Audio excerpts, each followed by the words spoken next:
你爸走了，这是他留下的赔偿金，也是咱家最后的家底。妈，那是爸拿命换来的钱。我知道，可建豪外头还欠着一屁股债，催债的人天天上门，钱不先给他周转，咱家就没安生日子过。哥，别磨蹭了，妈都说清楚了，赔偿金、大砖房还有3轮车都先给我抵债。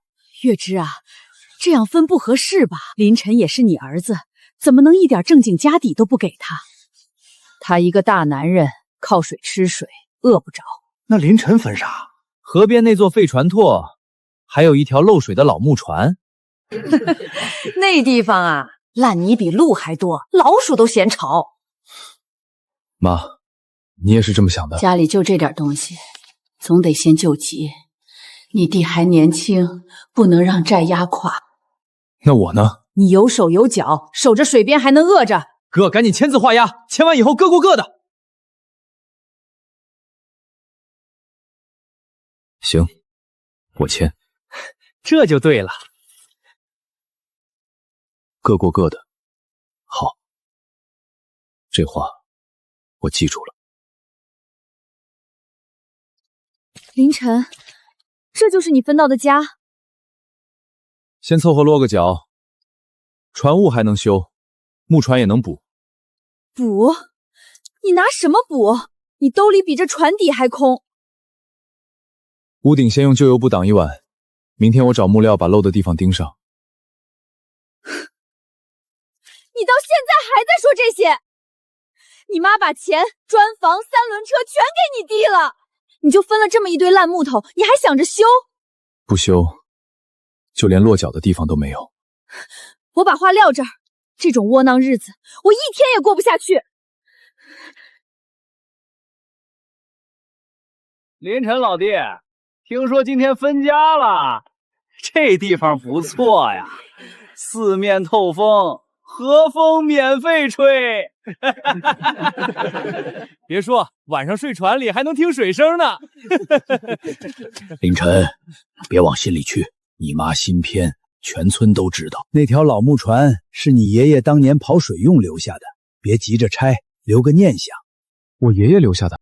他年轻时候就靠这条船走南闯北，后来水路乱了，家业散了，这船也就荒在这儿了。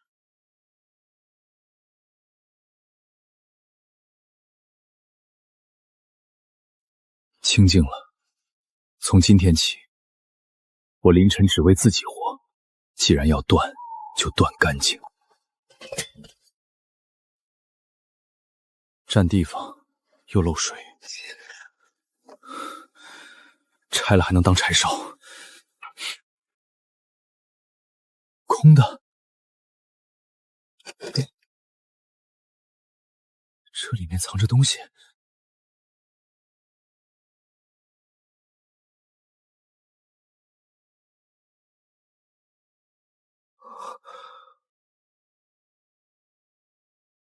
袁大头，光绪龙阳。爷爷，你当年到底把什么留在了船里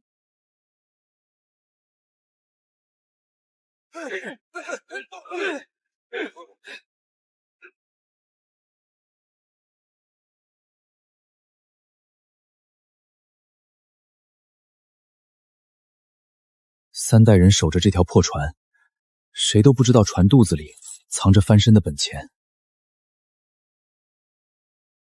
爸，爷爷，这次我不靠别人了。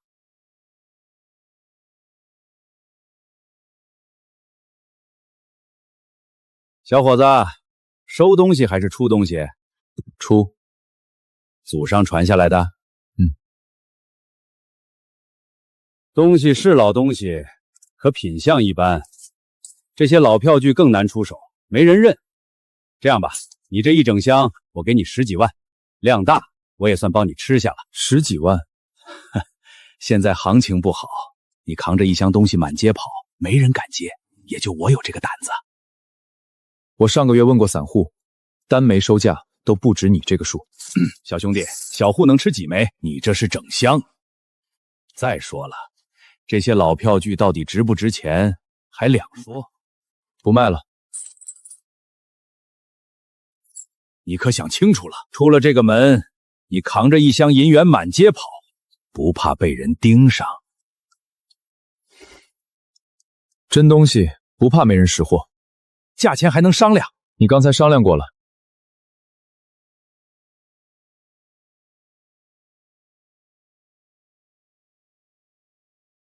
包浆自然，边池也对，不是新房。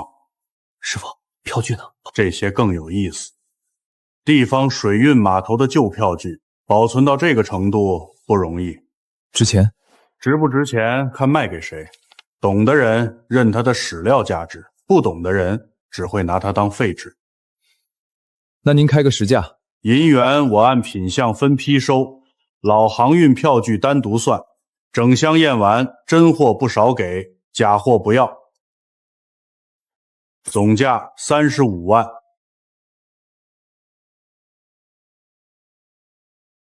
现金交割，验货后付款。可以。你要是不放心，咱们写收货单，当场点清。成交。小伙子，货出完之后打算干什么？做生意。哪行？修船。修船？镇上的顺江修船厂快倒了，船渡、度假、焊机都还在，缺的是钱，还有一个敢担事儿的人。那行又脏又累，还容易出安全事故。你年纪轻，真想清楚了？我从河边长大，镇上水运线船多，老船多，小修小补不断，只要修得好，就不愁没活。你不像来卖祖产的。我不是卖祖产，我是拿它换条路。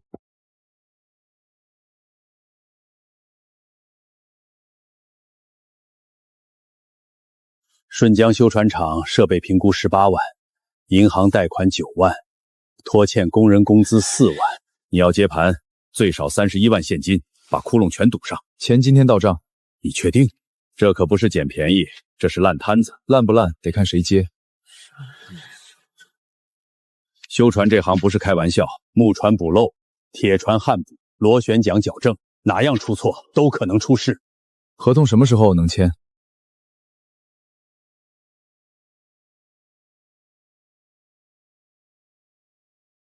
明天开工。真开？能干的留下，不能干的现在就走。工资越界，绝不拖欠。那活儿怎么接？船进场先登记，后报价，再施工。谁接的活，谁签字。谁也不能乱来。以前厂里可没这么细啊。以前厂里为什么倒，大家心里都有数。从今天开始，顺江修厂厂换规矩。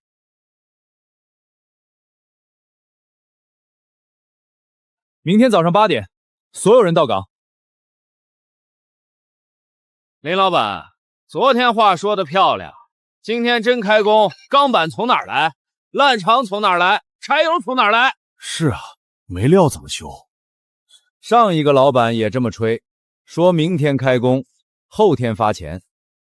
结果呢，吹了人就跑了。你叫什么？厂里的车间工头。你问钢板，钢板昨晚已经定了，下午第一车到。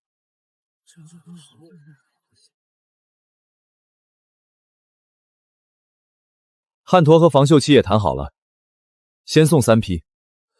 柴油今天中午到场，码头边上的旧料厂我已经租下来做周转。嘴上说有什么用？看清楚再说。材料真有了，有活有料有工资，剩下的就看你们手上有没有真本事。只要有活，这厂就还能赚。那就转给我看。开工。每月柴油消耗比实际维修量多出1大支。是不是以前活多？钢板也对不上，明明只修了几条小船，账上却走了大批材料。以前我只管修，不管账，这里头怕是不干净。停工前最后2个月采购了不少柴油和钢板，实际用量最多只有1半，剩下的去哪了？有人举报，罗志强夜里偷厂里的柴油和钢板，卖给河东不太清楚。照片废料站老板已经认了。叫他过来。大晚上把人叫来干什么？厂里柴油和钢板的账，你解释一下。我解释什么？旧账烂成这样，你刚来几天就往我头上扣。河东废料站老板认了。你每次拿的不多，长期下来，厂里被你掏空了不少钱。新老板来了，不拿我开刀，压不住人是不是？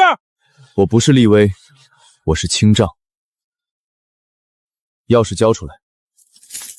你敢辞我？工资结到今天，明天不用来了。你们看见没有？他今天能赶我，明天就能赶你们。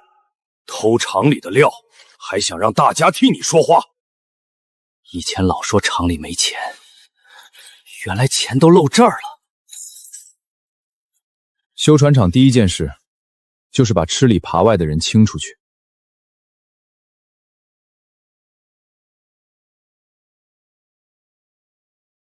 漏水处补的严实，螺旋桨也稳。林老板，这活干得漂亮，叫我凌晨就行。尾款当场结清。回头我再介绍2条船过来，你给排个期。第一单成了。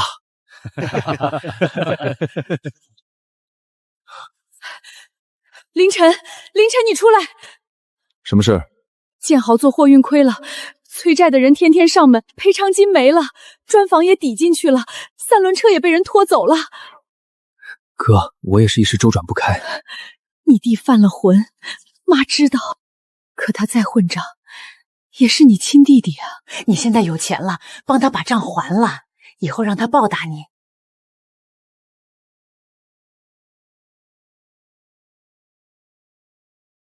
3个月前，在老吴堂屋，你们说了什么？那时候是妈糊涂。赔偿金、砖房、3轮车全给林建豪，我只分下废船旺和破木船，这是你定的规矩。哥，那都是过去的事了。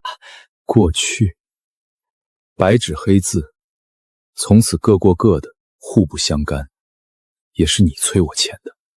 凌晨，你当真这么绝情？要真的一点都不帮吗？3个月前，你说我一个大男人靠水吃水，饿不着。林建豪也有手有脚，让他自己想办法。你就不怕别人说你不顾家？亲情不是谁落难了，谁就能回来伸手要钱。大勇，帮他们联系村里调解，先请他们出去。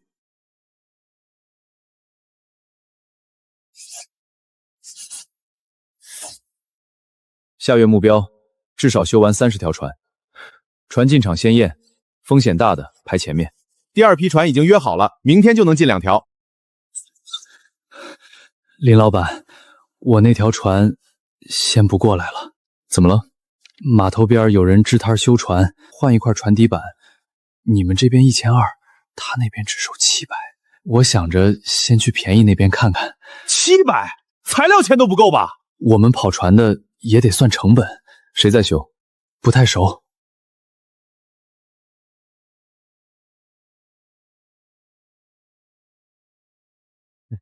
放心，我这儿便宜，修的也快，别人收1200，我700给你干完。哟，哥，来买修船服务啊？你哪来的本钱？跟你有什么关系？是不是又去借债？分家字据已经签了，各过各的，这不是你自己说的吗？你这是抢我们客户！码头上的活谁便宜谁干，你们修香厂吃肉，还不许我喝汤？旧焊胶，这种料你敢往船底上焊？少吓唬人！你不就是怕我便宜，把你的生意抢了？这料真不行。别听他的，他开厂当然说别人不行。便宜的东西不一定省钱。哥，你那修车厂生意怎么样？刚起步就少了客户，心疼吧？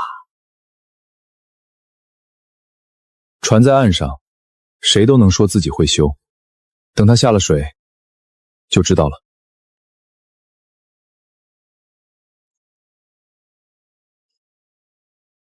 凌晨，今天该来的3条小货船，1条都没到。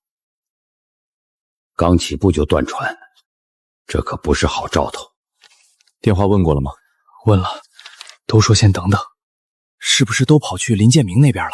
他那边修一块船底板才700，码头上不少船主都心动了。他那种料，补小缝都选，真往船底上焊，迟早出事儿。所以我们更不能乱。客户都被抢了，还正常干？正常接单，该修的修，该备料的备料。船务不够用，就把旁边废料厂租下来。现在还扩？越是别人打低价，越要把自己的规矩立住。船进场登记，报价透明，质检流当。等他们发现便宜一活的风险，回头找人修的时候，我们得接得住。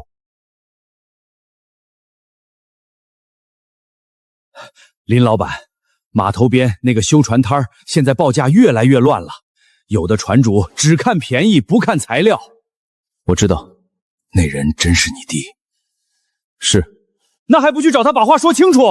我们是开厂修船，不是去码头吵架。靠吵赢来的客户留不住，那怎么办？先让客户看清楚便宜活到底便宜在哪儿，再把后续报价和质检流程统一起来。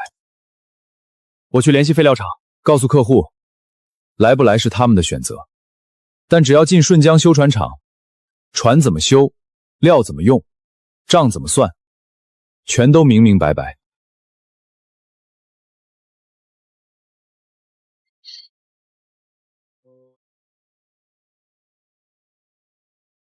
快过年了，你真不回林家村看看？不回。林建豪还在码头低价揽活，跟我没关系。你盯着这条水运线看了好几天了。开春一到，砂石船、粮船、建材船都要跑，谁能提前完成检修，谁就能吃下这块市场。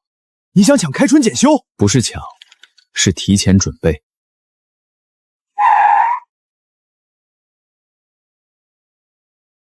谁是林晨？程远山，远山水运。听说你们厂最近修船质量不错，船主愿意回来，说明修的还行。我手上10几条船，开春前都要检修，已有几家修船厂找过你了吧？有一家报价低的离谱。低多少？低到我都不太敢信。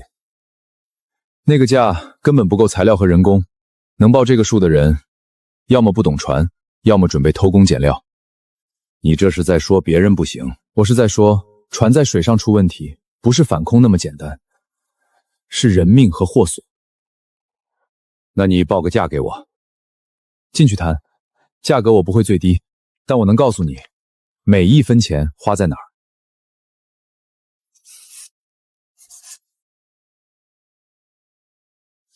你的价不算低，不是最低，但够材料，够人工，也够质检。别人便宜不少。船底板用多厚，焊创什么型号，防锈期刷几遍，螺旋桨校正到什么误差范围，我都写在上面。便宜的报价也敢写这么细吗？你要预付30%材料款，10几条船一起进场，材料必须提前锁定。你预付30%，我保证开春前第一批船全部检修完。我要是不给预付款呢？那我只能按单船排期。你想统一检修，就得保证材料不断。水运线一开，不等人，船底补漏、机舱检查、螺旋桨校正，这些都不能赶。赶出来的船看着能跑，水上出一点事儿就麻烦了。你排期能力有多强？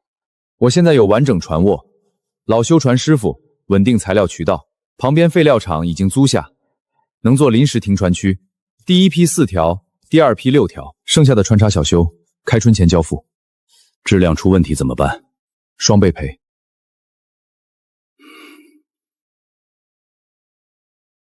我丑话说前头，船在水上跑，耽误1天就是钱。你要是掉链子，别怪我翻脸。我也把话说前头，进顺江修船厂的船按规矩修，谁想临时压价、换料、赶工，我不接。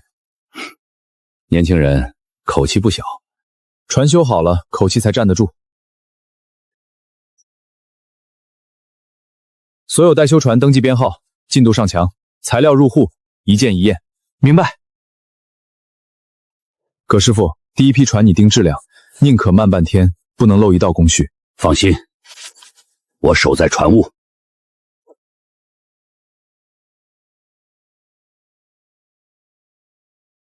烂绳再加一道，低洼处用沙袋围起来，别让水灌进材料棚。程远山那边问船能不能按计划进场，按计划分批进，水位再涨就先停靠外侧安全位，不准硬拖。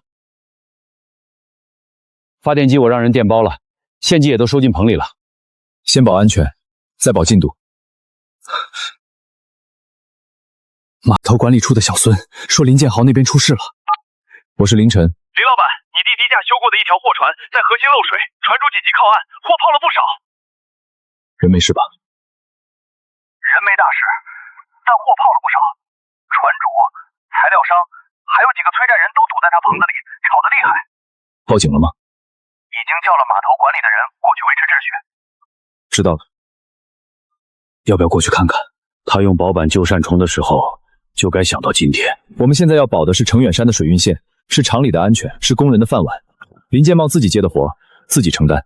他之前低价收单，材料钱还赊着，这回怕是全爆了。我提醒过他，船在岸上，谁都能说会修，下了水才知道。我不是不赔，我周转一下就给。你这叫修船，险些把我的船修坏了，货款也该结了，你别想跑。继续干活。雨越大，越不能乱。凌晨，门口有个女的说要找你。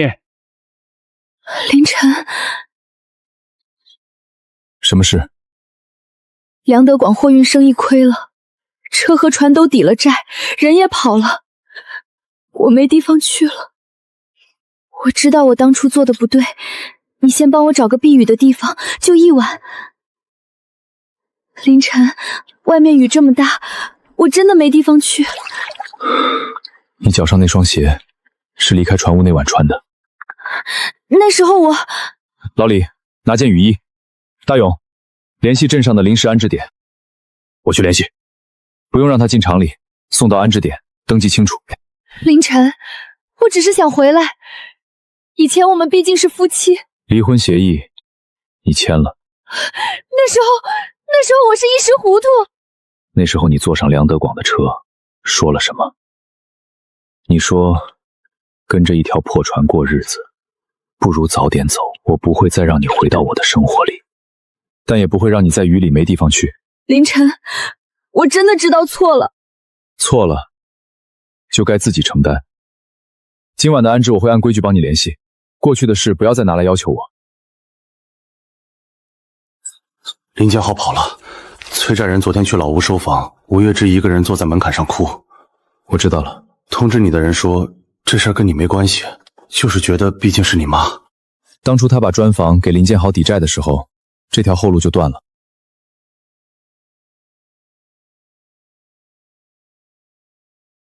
林晨，给你介绍一下，这位是省港建集团项目经理潘明洲，专门从省城过来的。潘经理，林总年轻的让我意外，叫我凌晨就行。省里码头改造项目今年下半年启动，船坞维修、码头泊位、渡口设备都要重新招标。这个体量不是我一家能吃下的。哼，当然不是让你一家吃。我们希望你牵头整合本地修船厂、船机配件厂、钢拉厂、木料厂，统一调度、统一质检、统一施工。省港建出订单，你出执行力。第一期合同金额多少？9000万。下周一省城签，合同细节我们法务会整理，双方确认无误就能定。为什么找我？程总的水运线检修反馈很好，更重要的是你这家厂规矩清楚，敢担责任。省级项目缺的不是便宜，是能落地的人。9000万，凌晨，这是省级码头工程的入场券。可咱们厂里会修船的人有，能管这么大项目的人没有。葛师傅懂修船，大勇肯干，但还不够。9000万合同要吃下，不是光靠胆子。凌晨，你听天气预报没有？省气象台发布暴雨红色预警，未来48小时有特大暴雨。林家村现在什么情况？地势低，暴雨叠防上游泄洪，水要是灌进来，整个村都危险。县里通知转移，可可村里只有一条沿河路，雨大了路就断。村里还有多少人？老弱妇孺多，年轻人都出去打工了，留下的都是走不动的人。能用的渡船只有一条老船，偏偏坏在河中央了。下周一省城签约9000万合同。大勇，通知所有人，20分钟后厂门口集合。带什么？拖船、吊机、发电机、钢缆、抽水泵、焊机，能用的工具全装上。能开动的船全部加满油。我带抢修工具。你负责渡船发动机和漏水点。林晨，合同资料我听说了，恭喜啊！程总，林家村暴雨预警，渡船坏了，人出不来。你手里能调货船和拖船全部调出来，越多越好。水急，普通船靠不过去，得用拖船顶。钱的事别提，你告诉我往哪儿走，我马上调船。林大小一个，好，最快出单。林老板去哪儿？林家村。9000万可以再谈，人命等不了。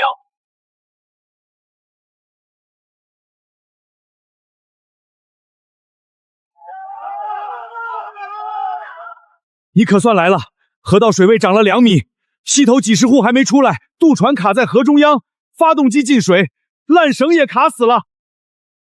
大勇，先固定钢缆，拖船顶住水流，别让渡船继续横过去。钢缆组跟我来，我带人上船修发动机，先系安全绳，谁都不准单独上船。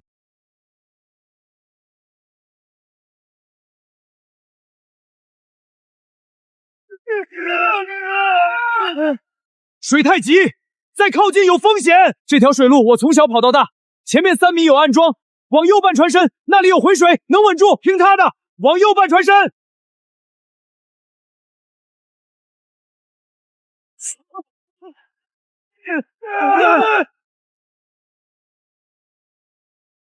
进水了，但还能抢，给我手电，搬船手，先撤老人孩子，10人一批。上船扶稳，下船有人接，老人孩子先走，别急，一个一个来。凌晨，船会不会翻啊？不会，我在这儿盯着。您抱小孩子，跟着大勇走。凌晨，溪头还有2户老人没出来。大勇，带2个人跟我走，水太深了，所以更得快。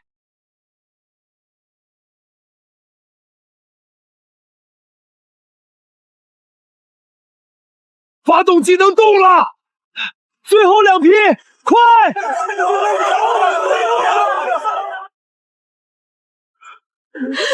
！2300多人全到了，一个没少。省城那合同，先让人活下来。潘经理，凌晨还没到，合同有时效性，今天签不了，流程就麻烦了。这么大的合同，第一次签约就迟到，这执行力是不是要重新评估？昨天暴雨最严重的地方是哪儿？林家村那一带，上游泄洪，水位涨得很快。查新闻。跟船上，进岛里船上。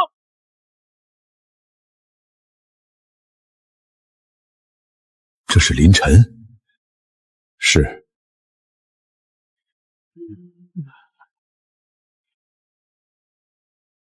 潘经理电话。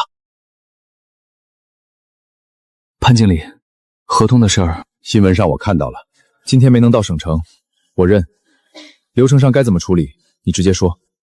合同延期1周。延期？下周一，同一时间，同一地点，我等你。谢谢。凌晨，9000万合同要的是执行力，不只是赚钱能力。你能在这种时候把人放在合同前面，我愿意再等1周。我会准时到。另外，灾后渡口修复和码头重建的项目，省里也会重新评估本地执行方。你先把村里情况整理出来。明白。凌晨，这雨要是再下几天，林家村真的要被淹完了。我已经向上级反映了渡口和堤岸情况，救人只是第一步，后面还得把路和码头修起来。9000万合同没丢，灾后项目也有机会了。机会不是等来的，是干出来的。郑支书，村里现在最缺什么？钱。洪泽航运想怎么帮？我们出资帮村里重建渡口、修码头、清仓库，你们不用等拨款，也不用四处求人。那条件呢？条件简单，林家村河滩码头和沿岸仓储经营权转让给洪泽30年。30年，我们出钱，村里出码头和仓储，双赢。那是全村吃水运饭的根。郑支书，根也得先活下来才有用。你看看外面，房子进水，渡口损坏，沿岸仓库全泡了，靠拨款，得等到什么时候？要是真能马上修，也不是坏事吧？可30年也太久了。大家现在要的是重建的钱，不是画饼。洪泽能马上拿钱，马上动工，错过这个机会，后面条件就不是这样了。河滩码头和沿岸仓储30年经营权，洪泽打算出多少钱重建？这位是林晨，林家村人，也是昨晚带人把全村人从水里救出来的人。原来是林老板。救人归救人，生意归生意，码头经营权又不是你的。我问你，出多少钱？100万，渡口修复，仓库清理，部分道路加固，够了。这段河滩码头连着水运线，30年经营权，按仓储和装业行情算，保守估计价值远不止这个数。林老板，你算这个账没用，村民现在要的是活命的钱，趁灾花小钱买走全村后路，这账当然得算。你想拦这个合同，村民签不签是自愿的，还是你替他们决定？当然要村民自己决定。下午2点，村口开会。林晨，你别忘了，救灾靠热血，重建靠钱，你拿得出钱吗？钱会有，但林家村的后路不能贱卖。乡亲们，今天开会就一件事儿：林家村河滩码头和沿岸仓储往后怎么办？洪泽航运村里修渡口、清仓库，条件是河滩码头和沿岸仓储经营权交给洪泽30年。100万不少了吧？可30年啊，娃娃长大都过去了。洪水可以冲坏渡口，冲坏仓库，但冲不走大家重新过日子的路。只要码头还在，水路还在，林家村就还有翻身的机会。今天把30年经营权卖出去，眼前能拿100万，可往后30年，装卸费、仓储费、船只停靠、货物中转全都不再是村里的。那以后我们只能给别人打工。卖掉是一次拿钱，做起来是年年有路。说的轻巧，你拿什么做？靠你这几句话？我提一个方案，村集体以河滩码头和劳动力入股，林氏船修负责修复、运营，对外接项目。村民不是卖码头，是一起把码头做起来。村集体入股，会开船的参与运输，会木工焊工的参与修复，能装卸的进装卸队。公司统一管理，账目定期公开，赚了钱，村集体按股分红，村民按工拿钱。那码头还是咱们自己的？是，不是谁拿100万就能买走的后路。同意把码头卖给洪泽的站左边，同意村集体入股跟着林晨一起重建的站右边。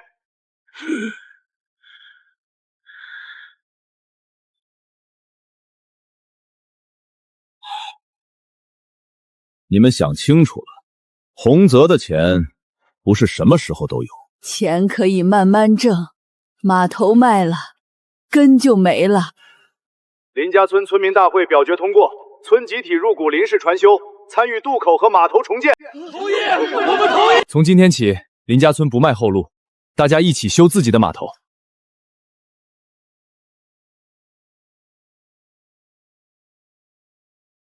林晨，你准时到了，答应过的事就要做到。就是你放下9000万合同，去林家村救人。合同能延期，人命不能。今天不只谈原来的码头改造合同，灾后渡口修复和周边受灾村基础设施恢复，省里已经确定专项资金，需要一个本地执行方。省港建出项目，我负责落地，船坞维修、码头泊位、渡口设备、堤岸基础，你牵头整合本地修船厂、船机配件厂、钢缆厂、木料厂，统一调度、统一质检、统一施工。受灾村的渡口恢复也要有人盯，我们需要靠得住的人。我有兴趣但有一个条件。说，施工队优先从本地受灾村民里招，会木工、焊工、开船、装卸的人先上，让他们自己修自己的渡口，工钱按市场价发。这会增加管理难度。难度我来扛。灾后重建不是只把码头修好，还得让人有活干，有饭吃。以工代赈，方向对，村民出人出力，公司统筹管理，省港建出钱出项目，只要质检和进度不出问题，这个方案可行。林家村村民大会已经通过集体入股，村集体以码头和劳动力入股林氏船修，不卖经营权，不断后路。这一步很关键，难怪洪泽那边坐不住。合作愉快。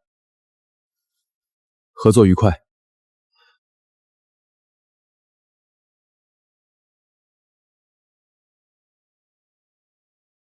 他今天来找我说想搬回老砖房，可这房子早被催债人收了。我知道。林晨，你可算来了，你去跟他们说说，这房子是咱家的，让他们把丰田撕了。钥匙还在你手里，但房子已经不是你的了。怎么不是我的？这是你爸活着时候盖的砖房，我住了大半辈子。当初分家，你把赔偿金、砖房、3轮车全给了林建豪抵债。那是我糊涂，我想着他欠债，总得先救他。你救他的时候，也把自己的后路交出去了。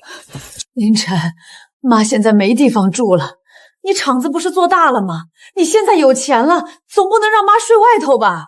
我会让郑支书按村里受灾安置流程给你安排临时住处，该给的救助一分不少。临时住处，我是你妈，你就让我跟别人一样排队。现在全村都受灾，谁家该怎么安置，就按规矩来。你不能因为是我妈，就越过别人。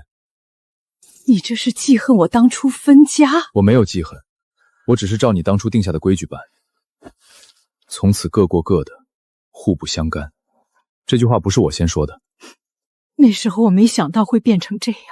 很多事做的时候都觉得不会有后果，可后果来了就得认。我回不去了。这房子已经不属于你了。省城怎么样？签了2份。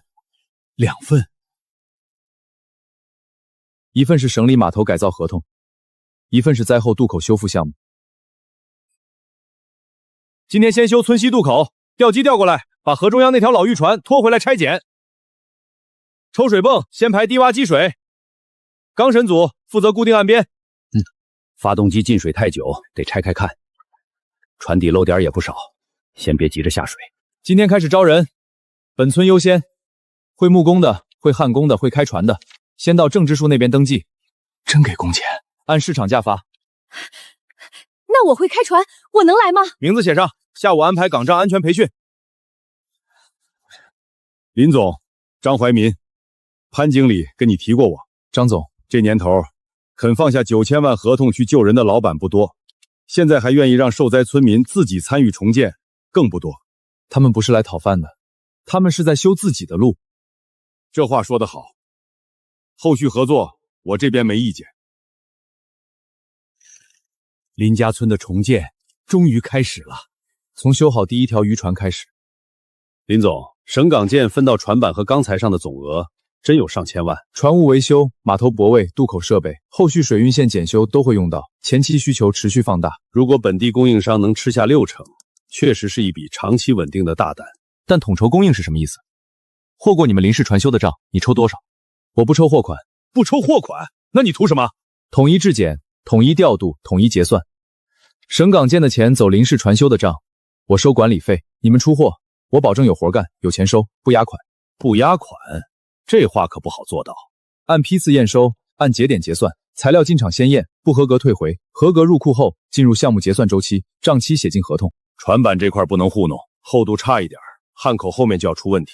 省港建的项目质检肯定严，所以我需要稳定的钢材和船板供应方，不是今天有货明天断货，也不是价格一涨就临时关键环节受阻。你这是想把本地供应商都纳进你的体系里？不是纳进我的体系，是纳进省港建项目的标准里。谁能按标准供货，谁就有长期订单。谁想靠关系乱供，进不了门。60%供应量，你真能保证？项目在这里，水运线检修也在这里，能不能吃下，看你们产能和质量，不看我的嘴。韩老板，林氏传修的林总来了。林总？哪个林总？韩老板，省港建项目你应该听过。哦，那个刚开几个月修船厂，就想统筹全县船修供应的年轻人。省港建码头改造和灾后渡口修复项目需要稳定的船机配件供应，江湾在本地渠道成熟，我来谈合作。小林啊，不是我看不起你，才几个月，这行水深浅还没趟明白，就想当统筹方？合同在这里，不是我们自己吹出来的，这是省港建的项目要求，统一标准、统一质检、统一调度。你如果愿意合作，可以进入供应商名单。省港建在省城，到了镇上修船，还得看本地配件商的脸色。轴件、钢缆、固定件、防水调料，哪一样你绕得开本地渠道？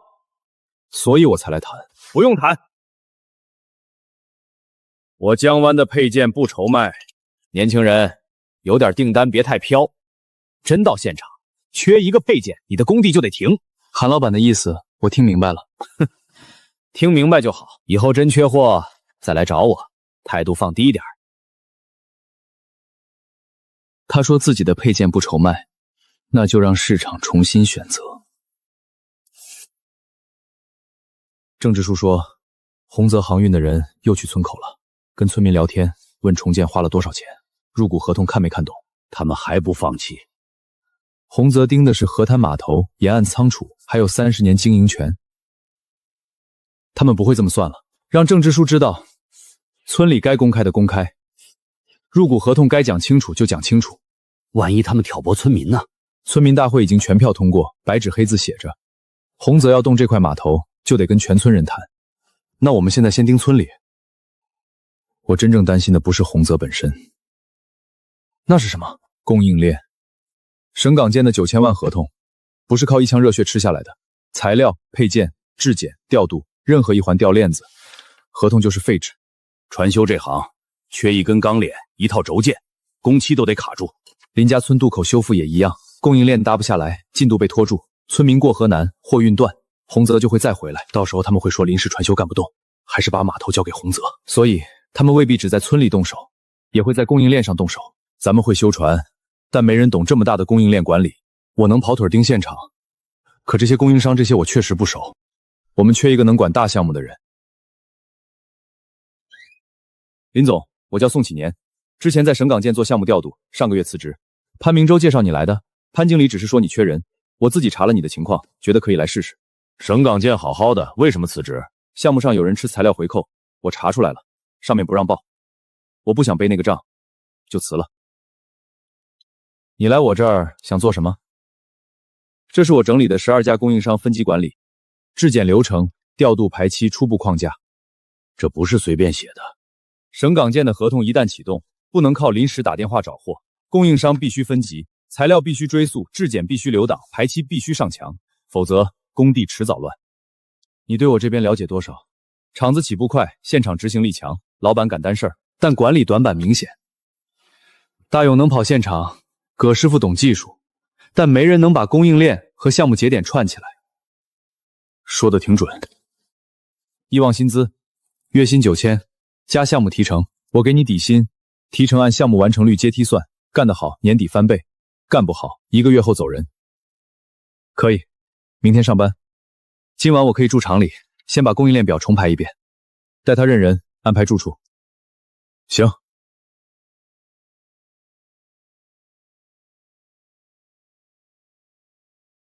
我们缺的那块补上了。乔哥打来的，他说韩老板昨晚和洪泽航运的人一起吃饭。开免提。林晨，江湾船机配件的韩老板，你去找过吧？找过，他拒了。昨天他跟洪泽航运吃了饭，我一个朋友在场，听到洪泽许给他一个沿江仓储码头的独家配件供应。他们绑一起了。韩老板有本地配件渠道，洪泽有关系，两边一绑，镇上船机配件这块不好办。知道了，谢了乔哥。韩老板在镇上关系硬，你小心点。这不是普通拒绝合作，他们是想把本地配件渠道和洪泽的码头计划绑在一起。船机配件卡住，很多活就动不了。轴件、钢链、固定件、防废材料，哪一样缺了都麻烦。我们不是已经谈钢材了吗？船板有了，配件再找别人不行？普通小修可以，可省港建项目要求统一标准，关键配件必须可追溯。镇上小铺子只能做零碎小补，关键件不稳定。也就是说，原本江湾确实是本地最合适的一家，是。但现在韩老板站到洪泽那边，他不只是不给我们供货，还可能影响其他本地配件商。供应链不能只靠江湾一家，那怎么办？从外地调？外地能调，但成本和时效是问题。省港建大项目可以做中转仓，可林家村渡口修复这类应急项目，有些指定本地供应，手续上未必马上能进。渡口修复拖一天，村民就多难一天。洪泽肯定会拿这个做文章，他们想卡配件，逼渡口停工，再回头压码头经营权。这招够深，要破局得找江湾上游，看韩老板的货从哪里来。查，我去打听。韩老板以为本地配件离不开他，那就从源头上告诉他，门不止他这一道。潘经理，我确认一个事儿，省港建船修和码头改造项目配件标准是统一硬标准，还是现场有弹性？统一硬标准，没有弹性。检测报告必须合格，关键配件必须可追溯，谁供货，货从哪里来，批次编号都要留档。明白。怎么，供应端遇到问题了？本地江湾船机配件拒绝合作，还和洪泽航运绑到了一起。你要尽快找替代方案，项目可以延期沟通，但标准不能降。标准不降。本地另外2家配件铺我问过了，小修小补还能凑，关键轴件、钢链、锡箔材料都不稳，真用上去质检过不了。船修不是拼凑，关键件一旦出问题，船下水就是隐患。你在省港建的时候，船材走哪家？远航船材，产能大，质量稳，检测报告完整。问题是距离远，单批运到镇上，运费高，时效也不如本地，那不还是麻烦？如果让远航在本地设中转仓，就不一样了。租一个靠近码头的仓库，大批量调货存着，在二需配送到修砖厂和渡口现场，运费能摊下来。成本呢，比江湾贵一点，但质量稳，不受本地关系网牵制。更重要的是，关键配件可追溯，能过省港建试检。可远航愿意来镇上设仓吗？看采购量，省港建项目加上水用线检修，再加灾后渡口修复，量够大就能谈。约远航，告诉他们不是临时买几批货，是1年以上的长期合作。同时确认本地仓库位置，仓库必须靠近码头，能装卸，能分批配送。我去看场地。韩老板以为他卡住了本地入口，那我们就从外面打进来，重新开一道门。这地方离码头近，货船能靠，叉车也能进，就是屋顶有几处漏水，先修。船来怕潮，钢缆和防水料都得分区存放。远航那边同意下周派人来看仓库，他们对中转仓模式有兴趣，但要看采购量和结算周期。总算有口子了。口子还没打开，先别高兴。今天去林家村。现在？远航的货还没到，村里的渡口修复不能断。先从厂里存货，调一批合格钢手和防水喘足过去，保证这几天施工不断。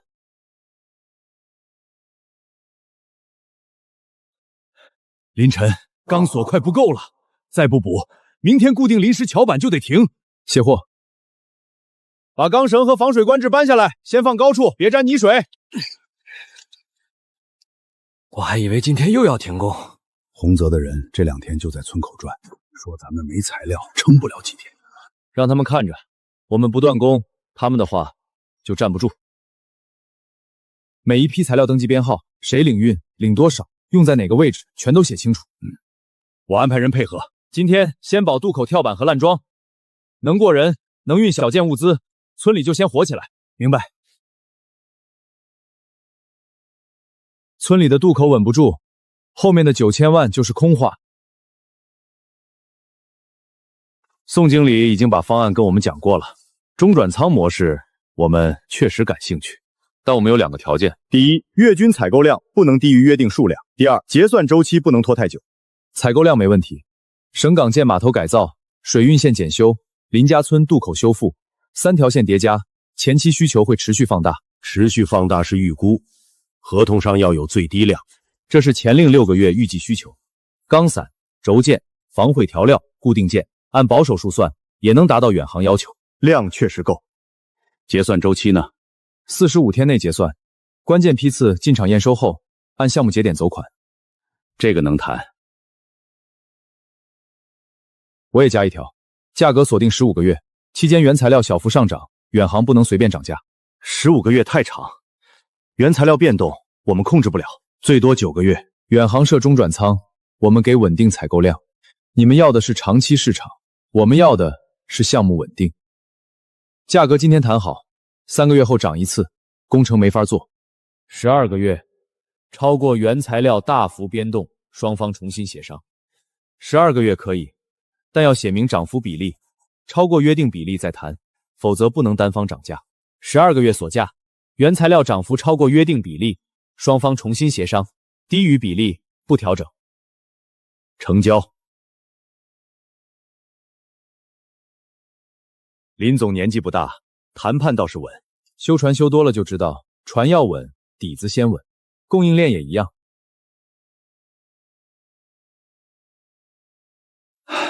远航船才1000，船材缺口就补上了。现在12家供应商已经签下9家，钢材、船板、钢缆、固定件、防水料都有了，还差防腐漆、吊装设备、电气控制柜。这3项不补齐，码头泊位和渡口设备后续还是会卡。防腐漆我有人选，以前程远山的船用过一批，效果不错。明天我去谈。吊装设备和电气控制柜我来跟，先筛资质，再看产能和售后。照这个速度，9000万合同真能跑起来。合同不是签完就算吃下来了，每个环节都得盯，一项掉链子，前面全白干。修船也是一样，看着是一条船，其实每个焊口、每颗螺栓、每道漆都不能糊弄。供应商签下只是第一步，后面要建质检调账、入户编号、项目领用记录、现场反馈机制。听着就头大，头大也得做。9000万不是靠一腔热血吃下来的，是靠每个环节不掉链子。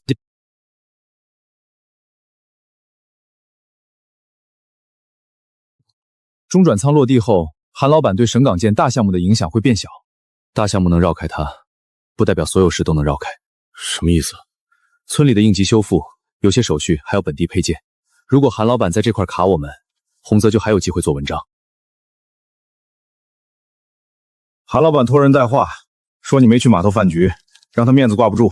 他还说什么？他说以后镇上其他船要修，关键配件都得排队等他。韩老板说了，江湾这边要货，以后优先给洪泽，什么时候有不保证。这是故意卡人。我的省港建供应走远航，他签给谁跟我无关。问题不在省港建大项目，在林家村渡口修复。有些应急维修项目指定本地供应商，远航是外地企业，手续上不一定马上能进。渡口修复需要一批本地配件，量不大，但缺了就会卡进度。本地其他店我问过了，凑不齐，韩老板卡着不够，村里那边明后天就可能停。凌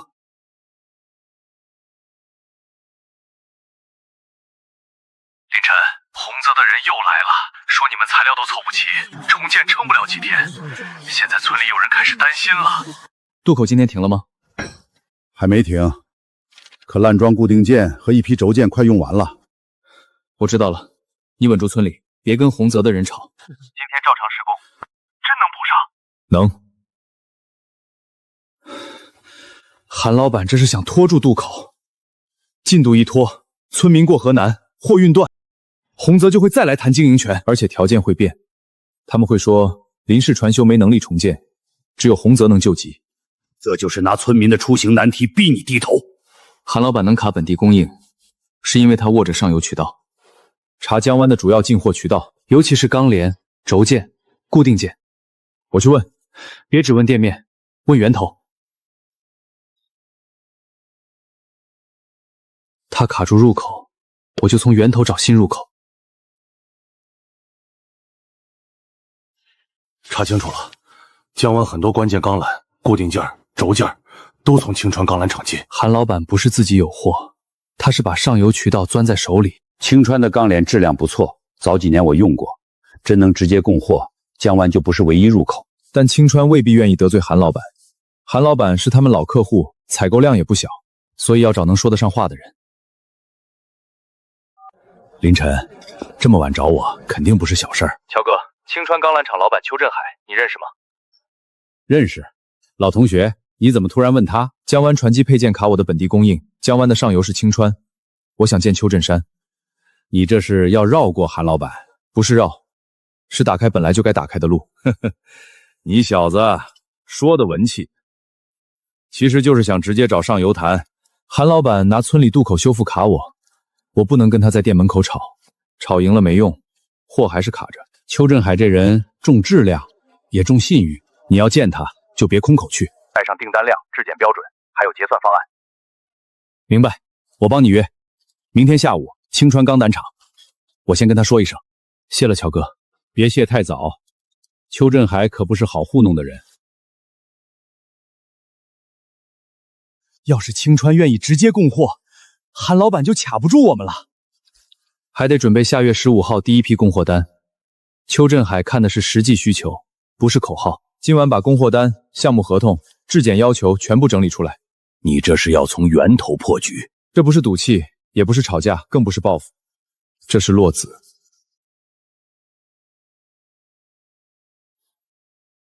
轴件、红揣材料都列好了，今天见邱振海，这份单子必须带上。邱振海那边我自己去，我跟你一起。你今天去林家村盯现场，渡口修复材料用量要核准，别超预算，也别让人乱领。那我去村里，你和大勇一起去，现场领料、施工进度、村民用工都重新做一张表。林晨，还有个事儿得跟你说，林大柱那边洪泽的人找过他，开了什么条件？8万块，让他带头反对村集体入股方案，说只要他在村里带头闹，后面还有好处。这不是买人挑事儿吗？林大柱答应了？没答应，也没拒绝。他家受灾严重，老人还病着，孩子也小，现在正缺钱，心里动摇也正常。别去骂他，也别逼他表态。那怎么办？今天把林大柱家的临时安置、渡口用工、损坏登记排到第一批，该修的先修，该安排的先安排，动工时间比承诺提前1周。你这是要先帮他？他动摇是因为着急，我们用实际行动告诉他，重建不是空话。可他差点被洪泽收买，差点，不是已经。人心不是靠骂稳住的，是靠事情稳住的。这个处理对，洪泽给钱是买他带头反对，我们给安排是按规矩解决他的实际难处，性质不一样。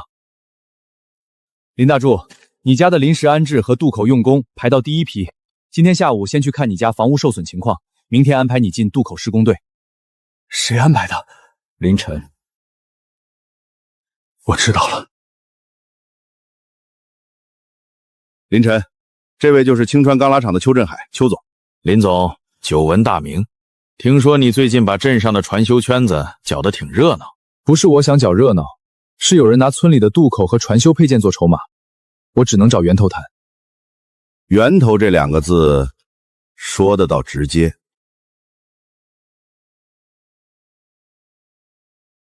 这是下月15号第一批供货需求，钢缆、固定件、轴件、数量、标准、交付时间，全在上面。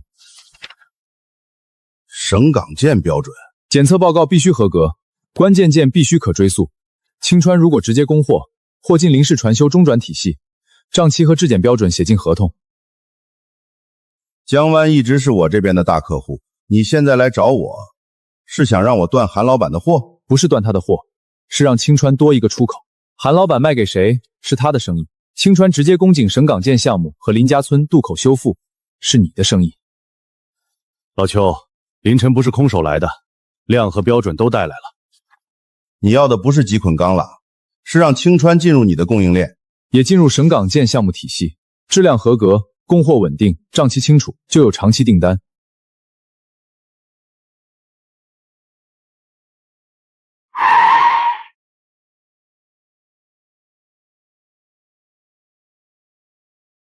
他怎么来了？林晨这是想绕过你，直接找青川。他还真敢来。我可以先供一批，但我要看你们的质检流程和结算能力。第一批出了问题，后面免谈。可以，第一批按省港件标准走，入户一件一验，现场用料全程留档。那就先试一批。林晨，你这是要打断我的生意？韩老板，我不是要断谁的路，是你把入口卡住，我才换一条合规渠道走。你以为建了青川就能在镇上站稳？1年之后，这条水运线怎么运转，不会再由单一渠道决定。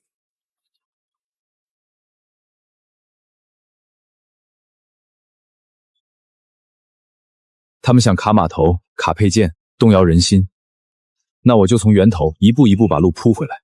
我不是他们走里的窝囊废，靠一座废船坞起家，我也能把整条水运线重新撑起来。